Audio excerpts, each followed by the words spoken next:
बच्चों, today we are going to start a new lesson of geography, lesson number 6, importance of ocean. Okay, तो ये जो lesson है ये शुरू करने से पहले हम देखेंगे कि इस लेसन के इम्पॉर्टेंट पॉइंट्स क्या हैं जो हमें इस लेसन में समझने हैं। Okay, in the previous standard we have studies the lithosphere and hydrosphere on the earth. Okay, अभी इस लेसन में हम क्या समझने वाले हैं कि हाइड्रोस्फीयर क्या होती है and the reason for the salinity of water, fishes के बारे में। ओके, सो हाइड्रोस्फीयर क्या होता है, जो मैंने आपको स्टार्टिंग में देखो दिखाया था, जो लेयर्स होती हैं एटमॉस्फेयर की, उसमें आपको देखो हाइड्रोस्फीयर क्या होता है, उसमें आपको ocean, sea, rivers, reservoirs, lake, ground water, ये सारे दिखाई पड़ेंगे। ठीक है, so the proportion of land and water on earth and also the major oceans.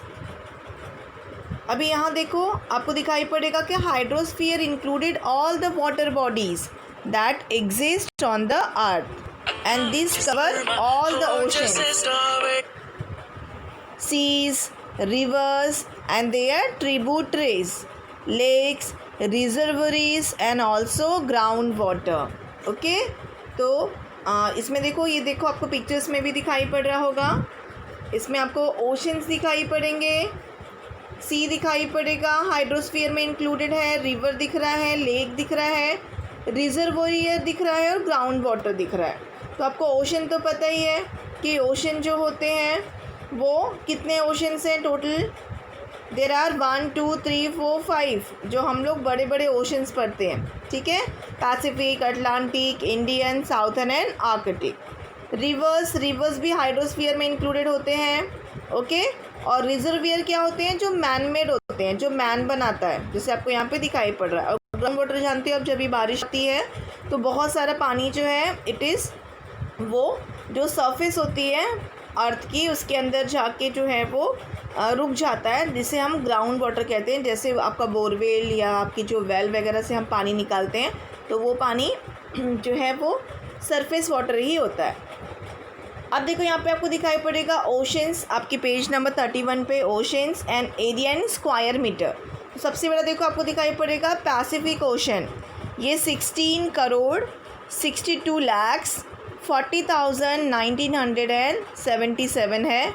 Then Atlantic ocean it is 86 crore 55 lakh 7,402। Then उसके बाद देखो इंडियन ओशंस भी हैं। ऐसे इन सारे ओशंस के बारे में इनका जो है वो एरिया दिया हुआ है स्क्वायर मीटर, तो आपको इससे समझ में आ जाएगा कि Pacific ocean is the biggest in all these oceans. सबसे बड़ा क्या है, पैसिफिक ओशन है, और सबसे छोटा क्या है, Arctic ocean, that is 1 crore 32 lakh 24,479, वो सबसे लास्ट में आपको दिखाई पड़ रहा है। सो ये सारे जो हैं इनके एरियाज़ हैं स्क्वायर मीटर्स में। और ये जो है इसमें आप जानते हो कि 1/3 ऑफ वाटर जो है वो सी वाटर है, और केवल 1/3 में से कुछ ही पानी है जो हम पीने के लिए यूज़ कर सकते हैं।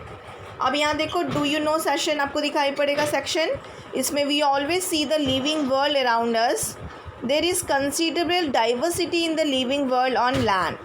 आप देखो आपने सिविक्स में भी डाइवर्सिटी ये लेसन मैंने आपको पढ़ाया था।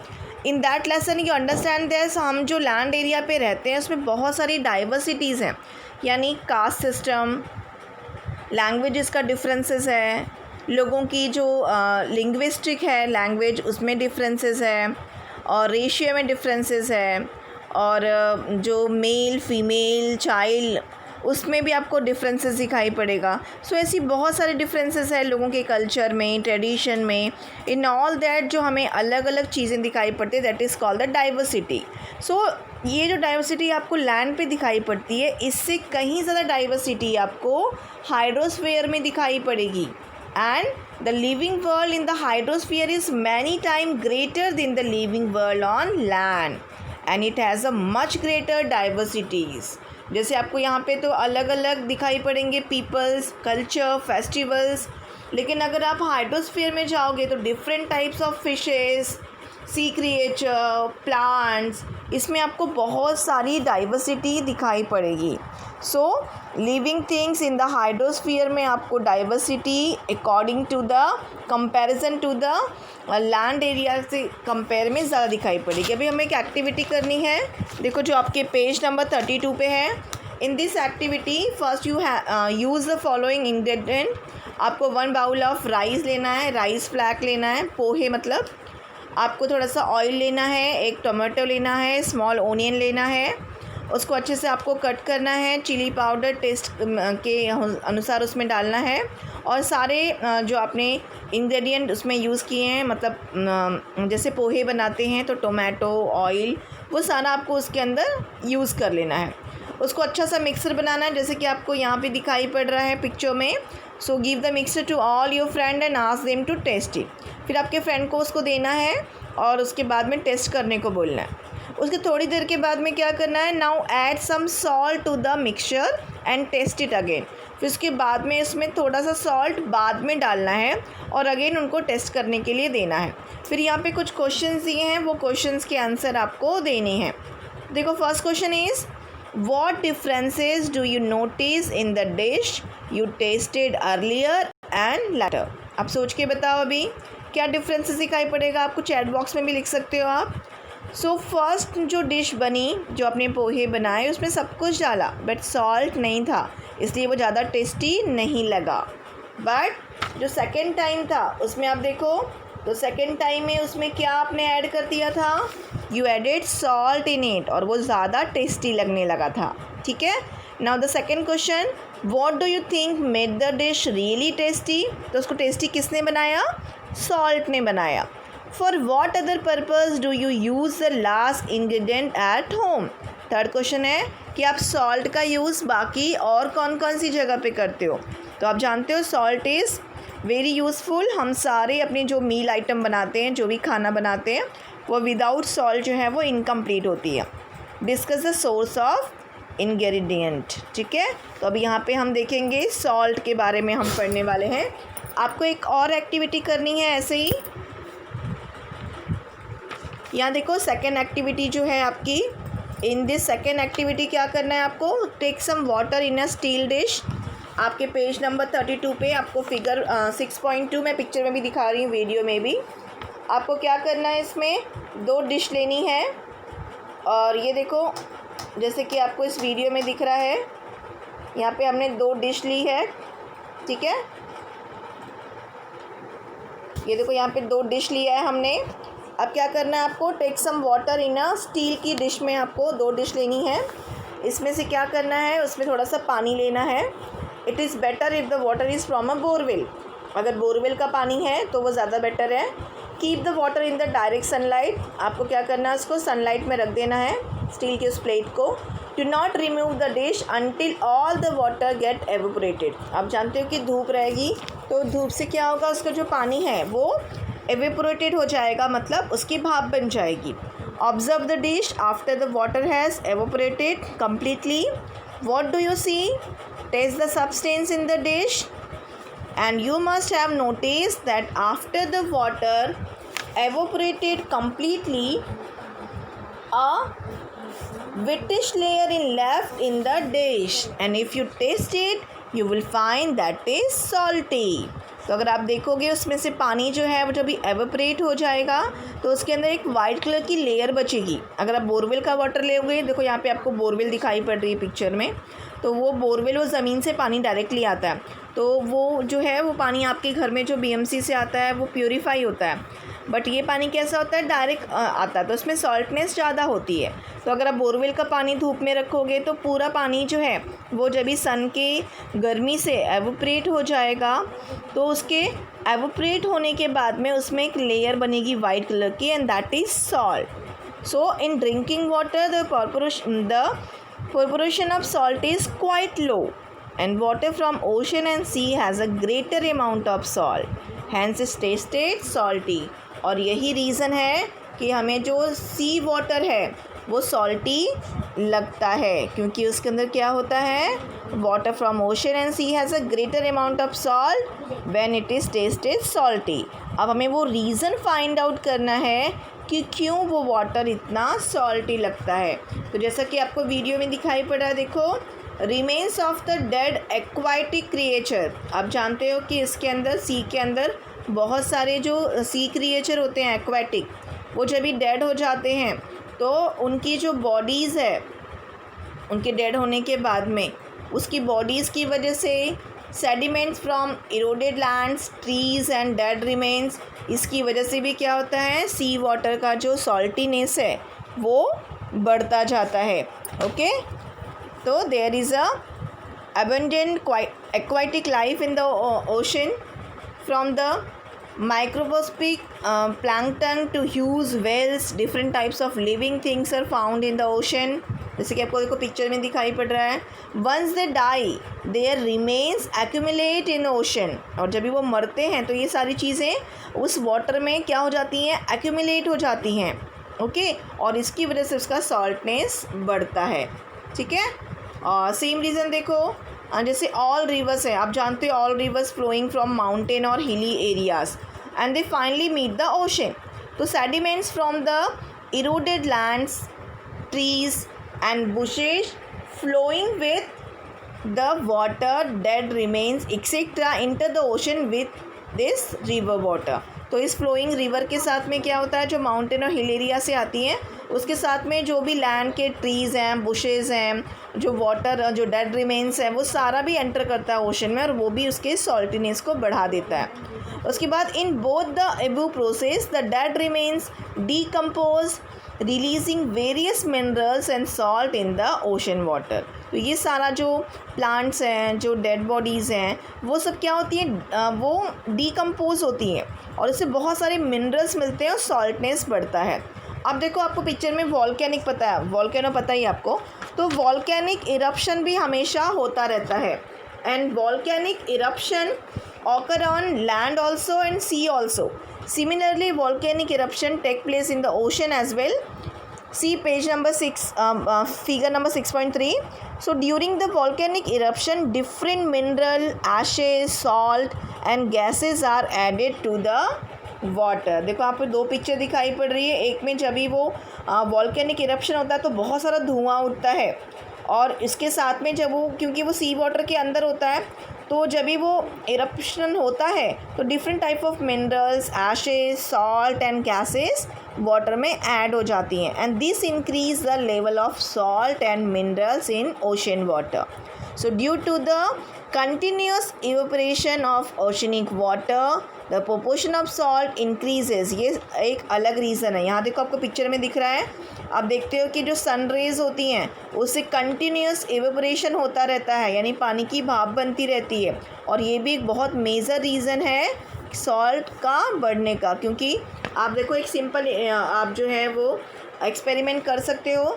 जैसे आपने एक पानी लिया, ओके, पानी बॉईल किया और उस छोटे से ग्लास में अगर आप पानी जो है वो बॉईल कर रहे हो, बॉईल होने के बाद में बहुत थोड़ा सा पानी बचता है और उसके अंदर सॉल्ट डाल देते हो और उस पानी को आप बॉईल करते हो, तो लास्टली फाइनली जितना पानी कम होता जाएगा, एवेपोरेट होता जाएगा, उतनी सॉल्टीनेस बढ़ती जाती है। तो ऐसे ही सन रेज से भी क्या होता है, जो वाटर है जो एवेपोरेट करता है तो उससे जो भाप बनती है वो ऊपर जाती है। आप जानते हो कि किस प्रकार से बारिश होता है, वो पूरा एक जो है एक चक्र जो है वो चलता रहता है और एवोपरेशन की वजह से जो सी वाटर है वो वाटर जो है वो एवोपरेट होता है और जो सॉल्टीनेस है सी की वो बढ़ती जाती है। So the salinity of ocean water is different at different places. अब ये जो सैलिनिटी है वो ओशन की अलग अलग जगह अलग अलग होती है। तो salinity is express in term of mills, okay, पर मिल या पार्टिकल पर थाउजेंड में हम इसको काउंट करते हैं। So the average salinity of oceanic water is 35 पर मिल। इसको हम पर मिल पढ़ते हैं, तो यहाँ पे 0.00 लिखा है, उसको हम पर मिल पढ़ते हैं। और डेड सी की जो सैलिनिटी है वो सबसे ज़्यादा है और वो कितनी है, 332 पर मिल। Okay, so we obtain salt from the salty water. Salt as a substance is obtained by constructing salt pans in the coastal area. आपको पिक्चर में दिखाई पड़ रहा है, आपने प्रैक्टिकली भी देखा होगा कि जो सी एरिया होती है यहाँ पे सॉल्ट पैन बनाते हैं, नमक मिलता है उससे। और क्या करते हैं, वो पानी को जो है उसके अंदर जमा करते हैं, वो एवोपरेट होता है स्क्वायर शेप में, और उसके बाद में वहाँ पे सिर्फ सॉल्ट बच जाती है, बाद में उसको प्योरीफाई करते हैं। So salt in an item is our diet. Salt एक बहुत ही इंपॉर्टेंट आइटम है हमारी डाइट में। And many minerals like phosphate, sulfate, iodine, etc. are also obtained from the sea. So we depend on ocean to some extent for minerals. Okay. So ये देखो आपको picture में दिखाई पड़ रहा है कि कैसे सी वाटर फाइनली जो है प्योर सॉल्ट कैसे हमें मिलता है। पहले वो जो है कैसे उसको जो है सी वाटर को सॉल्ट को जो है वो सॉल्ट पैन बनाते हैं और बाद में कैसे उसको प्योरीफाई करते हैं। ये देखो सॉल्ट में हमें ये सारी प्रॉपर्टीज़ ऑफ सॉल्ट हैं, फॉस्फेट, आयोडीन एंड यहाँ देखो थर्ड वन दिखाई पड़ रहा है आपको सल्फेट्स। तो ये सारे जो हैं वो किसके हैं प्रॉपर्टीज़, ये सॉल्ट की प्रॉपर्टीज़ हैं। ओके, नाउ यहाँ देखो पेज नंबर 34 पे आपको एक पिक्चर दिखाई पड़ेगा, बहुत सारे डिलीशियस फूड्स आइटम है इसके अंदर। सो आपको ये पिक्चर देखना है और कुछ आंसर्स देने हैं। देखो figure 6.5 and answer the following question. First question is what items are included in our diet. आपकी डाइट में आप क्या खाते हो, वेजिटेरियन हो, नॉन वेजिटेरियन हो। ओके, आप चैट बॉक्स में लिख सकते हो। And which item amongst those show come under non vegetarian item. अब इसमें आपको फाइंड आउट करना है कि कौन कौन से आइटम जो हैं वो नॉन वेजिटेरियन आइटम्स हैं। ओके, मैं दिखाती हूँ आपको थोड़ा सा।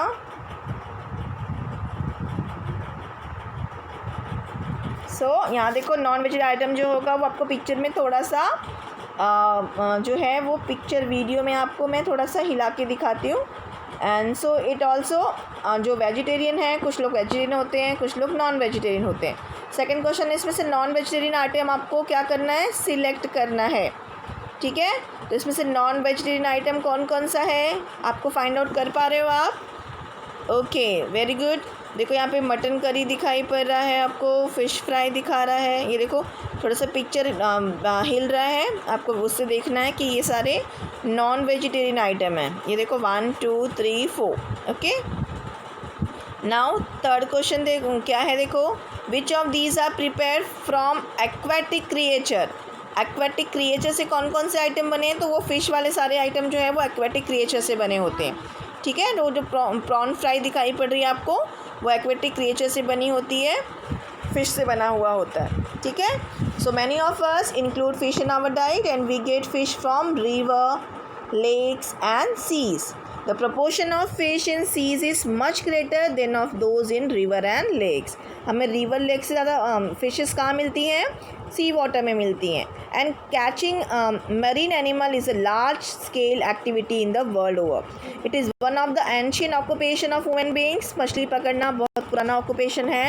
And though food is the major purpose of this activity, marine animals are also use for the production of fertiliser, pharmaceuticals में यूज़ करते हैं एंड ऑल्सो इन रिसर्च। जैसे देखो आपको पिक्चर में दिखाई पड़ रहा है, तो वो जो फिशेस होती हैं सिर्फ खाने के लिए यूज़ नहीं होती हैं, उससे फ़िश से फर्टिलाइज़र भी बनते हैं, खाद भी बनती है उससे, वो मेडिसिन में भी यूज़ होती है। ओके, और इसके अलावा देखो जो फ़िश है वो फार्मासिस्ट जो है वो भी यूज़ करते हैं दवाओं में। Okay, so in India people mainly conserve prawn. अब यहाँ पे क्या दिखाई पड़ रहा है आपको, यहाँ पे फ़िशेस के थोड़े से अलग अलग टाइप्स बताए हुए हैं। यहाँ देखो आपको दिखेगा अलग अलग टाइप्स के फ़िशेस। तो फर्स्ट वन देखो, इंडिया में जो मेनली है वो क्या फ़िश कौन कौन सी खाते हैं, तो इंडियन पीपल कंज्यूम प्रॉन्स, कोलंबी। देखो फर्स्ट वन दिख रहा है आपको, यहाँ देखो सेकंड कोलंबी, क्लेन, टीज़र जिसे बोलते हैं, क्रैब्स, सीर फिश, सुरमई जिसे कहते हैं, मोकल, बांगड़ा, पॉम्फ्रेट, पापलेट, एन इंडियन शार्क जिसे हम मोरी कहते हैं, एन इंडियन सैलमन जिसे रावस कहते हैं, एक्सेट्रा। ये इंडिया में जो है वो मोस्टली फ़िशेस जो हैं वो फूड में इंक्लूड की जाती हैं। Many other types of marine animals are consume in different parts of the world. Okay, so अब हम थोड़ा सा रिवाइज़ करेंगे हमने क्या पढ़ा है, और उसको हम थोड़ा सा रिवाइज़ कर लेते हैं। पहले हमने पढ़ा कि water bodies included in the hydrosphere, diversity of ocean, ocean अलग अलग हमने देखे कि कौन कौन से ओशन हैं, उनकी डाइवर्सिटीज़ क्या हैं, सॉल्टीनेस अलग अलग होता है, उनकी जो एरिया होती है पैसिफिक ओशन, अटलांटिक ओशन, वो भी हमने देखे। Then reason for the salinity of the sea dead remains of the aquatic creature, sediments from eroded land, trees and bushes flowing with the river, volcanic eruption and evaporation of the oceanic water।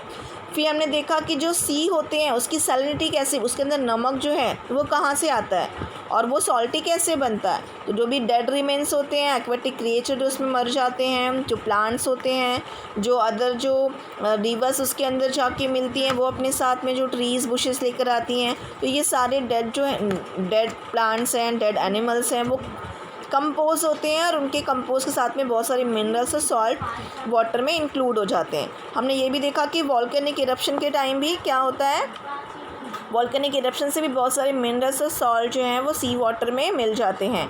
And evaporation of the oceanic water, oceanic water का जो evaporation होता है, उसका जो वाष्पीकरण होता है, यानी उससे जो भाप बनती है, उसकी वजह से भी उसका सॉल्टीनेस बढ़ता है। फिर हमने देखा कि सॉल्ट पैन्स कैसे बनाते हैं, उससे सॉल्ट को कैसे प्योरीफाई करते हैं, सॉल्ट कैसे मिलता है। Then properties of salt, salt की क्या प्रॉपर्टीज़ होती हैं, सॉल्ट में क्या क्या चीज़ें मिनरल्स होते हैं। तो हमने देखा कि आयोडीन्स होता है उसके अंदर, सल्फेट होता है, ओके, पोटेशियम होता है। Uses of the fish, fish का यूज़ देखा हमने, कौन कौन से टाइप के फ़िशेस हैं और फ़िश का क्या यूज़ है, सिर्फ खाने के लिए नहीं बल्कि मेडिसिन में भी, फार्मासिस्ट में भी और बाकी चीज़ों में भी हम उसको एज अ मेडिसिन भी यूज़ करते हैं। Then fish consume in India, India में कौन कौन से टाइप की फ़िश मिलती है वो भी हमने रिवाइज़ किया। ओके, नाउ लेसन थोड़ा सा आगे बढ़ाएंगे। अभी नाउ यहाँ पे देखो, डू इट योरसेल्फ। यहाँ पे आपको पेज नंबर 34 पे ऐसा आपको एक टेबल चार्ट दिखाई पड़ेगा और उस चार्ट में आपको अलग अलग प्लेसेस हैं, कंट्रीज़ हैं और वहाँ का mean maximum temperature, minimum temperature है वो आपको दिखाई पड़ेगा।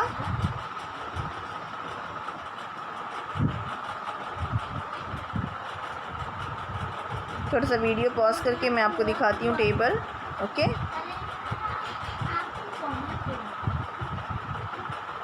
सो ये जो है वो अलग अलग डिफरेंट टेम्परेचर दिखाई पड़ रहा है आपको इसके अंदर।